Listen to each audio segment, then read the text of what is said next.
Masih bersama saya Ibnu Fadil, pemirsa Anda kembali menyaksikan 3 berita utama Kaltim hari ini.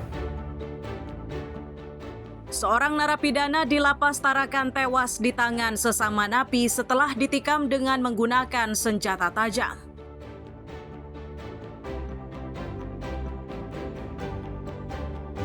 Sidang isbat nikah massal pasangan suami istri yang sebelumnya menikah secara siri digelar di kantor Dinas Sosial Kabupaten Berau.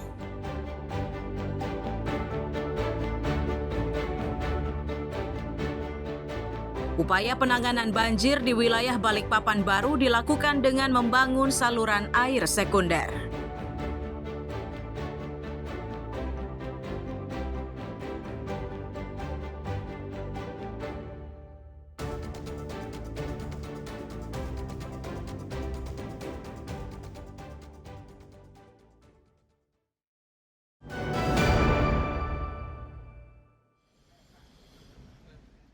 Pembangunan saluran air sekunder atau saluran cabang di kawasan perumahan Balikpapan baru inilah yang jadi perhatian pemerintah kota Balikpapan.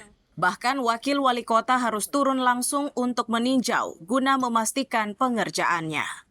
Dari hasil tinjauan tersebut, wakil wali kota meminta agar proyek tersebut bisa dikerjakan tepat waktu. Untuk metode pengerjaannya, ia menyerahkannya kepada kontraktor. Ia pun berpesan kepada konsultan proyek agar benar-benar memperhatikan desain dan ukuran yang sudah disepakati.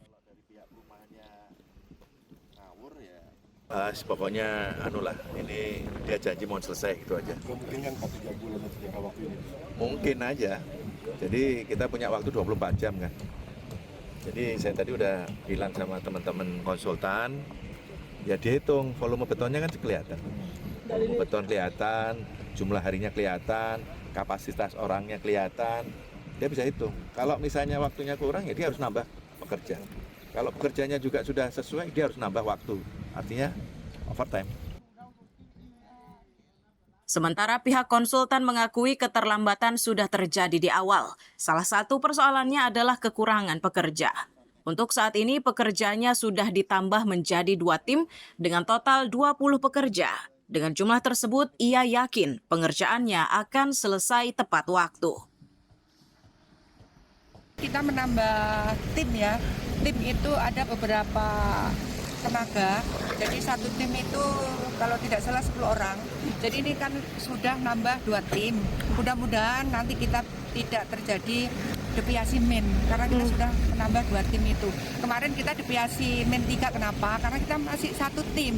Jadi ini sudah 2 tim mulai 2 minggu yang lalu. Ini insya Allah tidak terlambat. Kontrak belum habis, ini sudah selesai. Tujuan dari pembangunan saluran sekunder yakni untuk mengatasi banjir di kawasan perumahan Balikpapan Baru, Balikpapan Selatan. Riani Mantini dan Amir Hamzah melaporkan dari Balikpapan.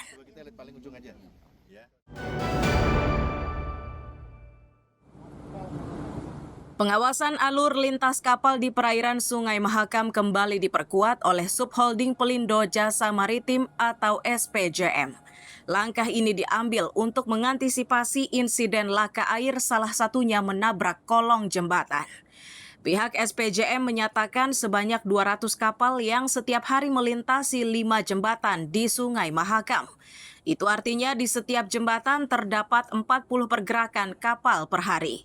Dari jumlah tersebut, kapal yang umumnya bermuatan berat adalah kapal yang menuju ke hilir Sungai Mahakam.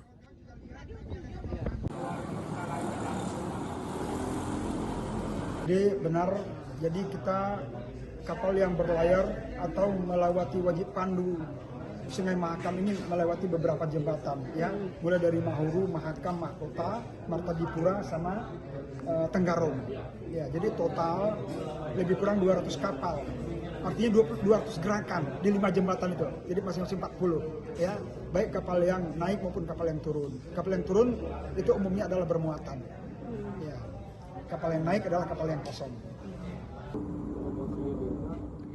Untuk pemantauan dan pengawasan terhadap pergerakan kapal ini, pihak SPJM mengerahkan kapal pandu yang bertugas 24 jam penuh. Untuk melengkapi pengawasan ini, SPJM akan memasang kamera pemantau di area bawah jembatan, terutama di Jembatan Mahulu. Tim Liputan melaporkan dari Samarinda.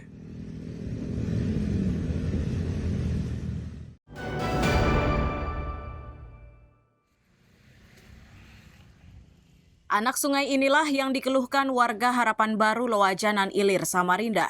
Anak sungai bernama Loalai ini diduga menjadi penyebab banjir, terlebih saat sebuah perusahaan hendak beroperasi di kawasan tersebut.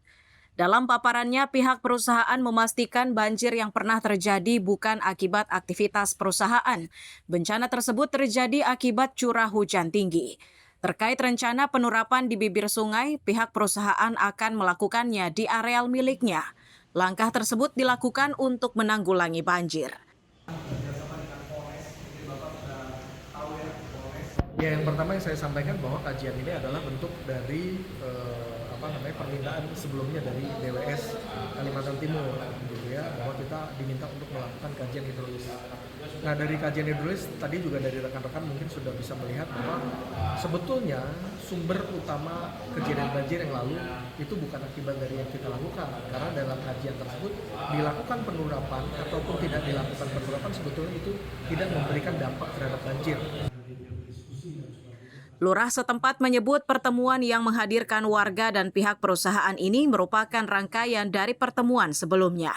Sebelum penurapan dilakukan harus mendapatkan rekomendasi dari kementerian. Yang semula 20 meter kurang lebih dari lebar sungainya itu akan berubah. Jadi hari ini memang rangkaian tahapan dari pertemuan sebelumnya yang dalam kajian itu dari pihak TMT harus melakukan kajian hidrolis. Kemarin penolakan itu karena kajiannya belum ada. Jadi pengerjaan turap ini masih dalam tahapan nanti ada rekomendasi dari kementerian. Persetujuannya memang sampai ke tingkat kementerian. Nah, setelah semua syarat-syarat itu memang secara ketentuan itu dipenuhi, mungkin nanti apakah memang ada sosialisasi atau seperti apa, nanti kita ikuti aja langkah-langkahnya. Tetapi ini memang harus ada terakhir persetujuan di kementerian baru bisa dikerjakan. Oke, siap. Wilayah sungai. Oke, siap. Cuma yang kami Diketahui banjir besar pada Mei 2025 lalu menyebabkan 10 RT dan ribuan warga terdampak. Warga menuding banjir tersebut akibat kegiatan penurapan di tepi sungai. Untuk membuktikan anggapan tersebut, pertemuan antara warga dan pihak perusahaan ini digelar di kantor Kelurahan Harapan Baru. Iswanto dan Amir Hamzah melaporkan dari Samarinda.